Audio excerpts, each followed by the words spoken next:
Siamo molto contenti di ospitare oggi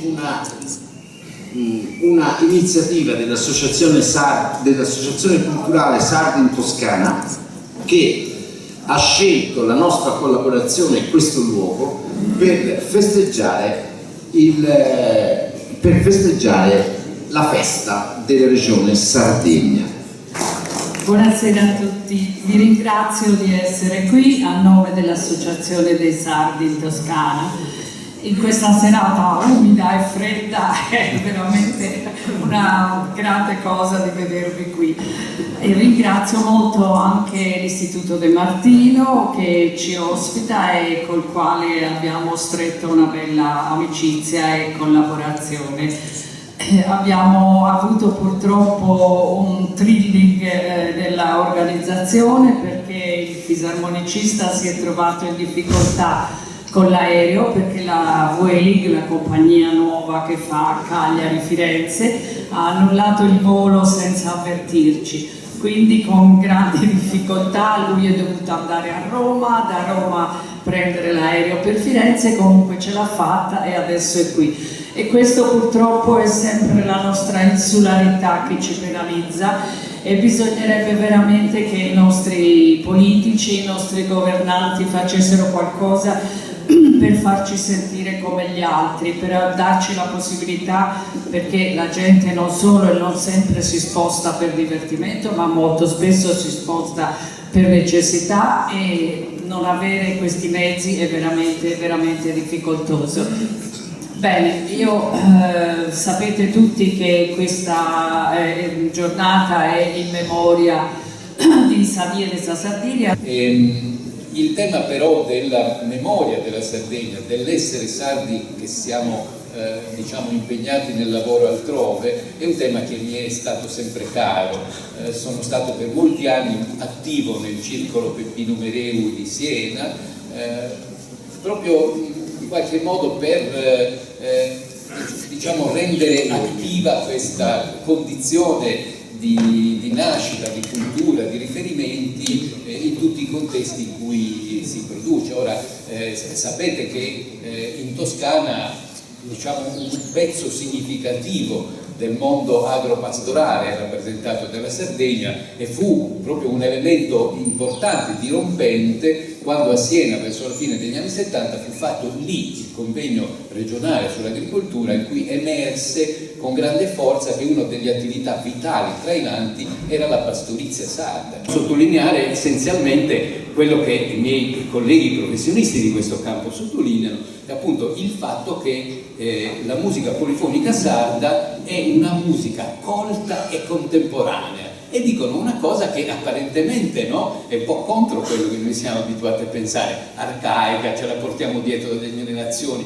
pastorale, tradizionale. Invece no, loro dicono è una musica colta e contemporanea.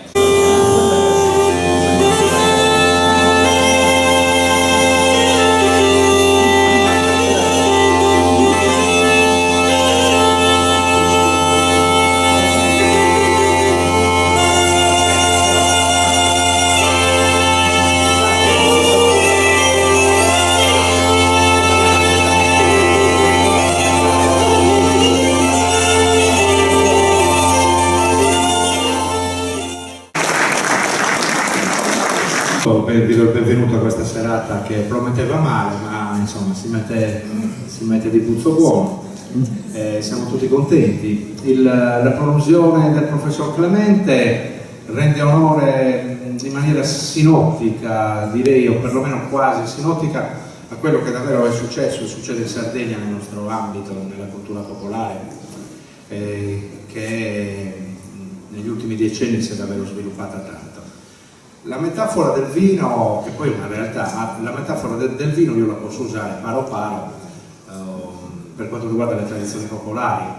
Negli anni 70, per dirne una, i cori che giravano nelle piazze, parlo di cori a tenore, di tenores, i cori che giravano nelle piazze forse erano una decina. Oggi i tenores che esistono in Sardegna sono oltre 100,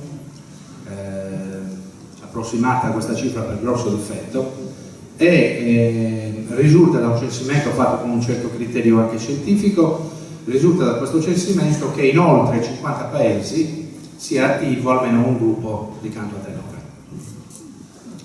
Detto questo, è la dimostrazione solare che negli ultimi decenni c'è stato uno sviluppo, un quasi riappropriarsi in maniera propulsiva, se posso usare questo termine, di una tradizione molto arcaica, che però ha avuto anche degli epigoni, noi tra questi in tutta umiltà, verso una innovazione che da un lato ha consentito di certificare esistenze anche cristallizzandole, nel senso di fissarle nella memoria popolare. Oggi, grazie a Dio, tutto questo è possibile grazie alla tecnica. Noi al nostro comune, Banalizzo, abbiamo consegnato ogni tipo di registrazione di cui il coro è stato protagonista in 38 anni. Cantare in curto belludito incantato.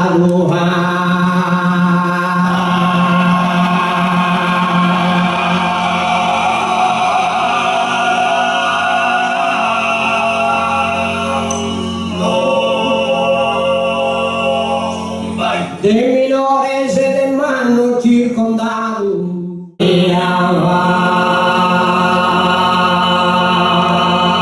osa allegria